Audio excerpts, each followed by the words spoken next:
నమస్కారం. సుప్రభాత ఘంటారావానికి స్వాగతం. ముందుగా ప్రధానాంశాలు. పెట్టుబడుల కోసం చంద్రబాబు చైనా పర్యటన. రేపు ప్రపంచ ఆర్థిక సదస్సులో కీలకోపన్యాసం.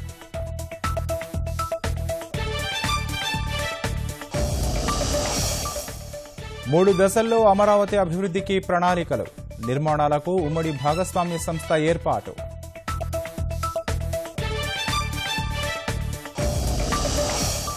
తెలంగాణ వ్యాప్తంగా విస్తారంగా కురుస్తున్న వర్షాలు.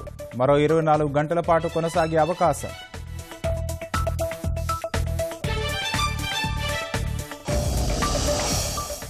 తుది అంకానికి చేరిన ఉద్యోగుల క్రమబద్ధీకరణ. 1-2 రోజుల్లో వెలువడనున్న ఉత్తర్వులు.